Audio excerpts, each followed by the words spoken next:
ஆப்பு அசைத்து இறந்த குரங்கின் கதை. ஒரு விறகு வெட்டி இருந்தான். காட்டுப்பகுதிக்கு ஒட்டியிருந்தது அவன் குடிசை.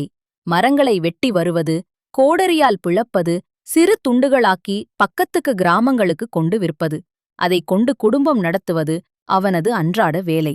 அன்றும் அப்படிதான். ஒரு பெரிய அடிமரத் துண்டை கோடரியால் பிளக்க ஆரம்பித்தான்.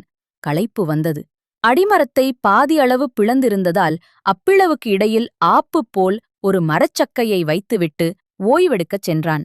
பக்கத்திலேயே ஒரு பெரிய மரம் இருந்தது. அம்மரத்திற்கு அருகில் நிறைய குரங்குகள் இருந்தன. அம்மரத்தின் ஒரு கிளையிலிருந்த குரங்கு ஒன்று மரம்வெட்டியின் செயலை பார்த்து கொண்டிருந்தது. மரம்வெட்டி அப்பால் நகர்ந்ததும் அக்குரங்கு உடனே இறங்கி வந்தது. அம்மரத்துண்டின் பிளவுபட்ட பகுதியில் வால் முழுவதும் விட்ட நிலையில் அப்படியே அதன் மேல் அமர்ந்து கொண்டது. அது குரங்கல்லவா? அதற்கே உரிய குரங்கு வேலையை செய்ய ஆரம்பித்தது. ஆப்பாக சொருகியிருந்த மரத்துண்டை ஆட்டி ஆட்டி எடுக்க ஆரம்பித்தது. ஒரு ஆட்டு, 2 ஆட்டு, 3 ஆட்டு. சில ஆட்டுகள். படுக்கென்று அந்த ஆப்புட்டுண்டு வந்துவிட்டது. சடக்கென்று பிளவுபட்ட பகுதியின் இடைவெளி குறைந்துவிட்டது.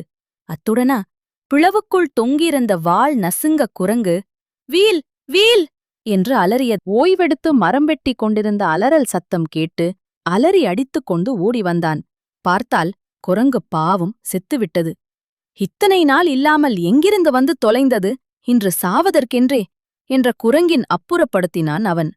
உடலை குரங்கின் அசட்டுச் செயல் அதற்கே அழிவைத் தந்துவிட்டது.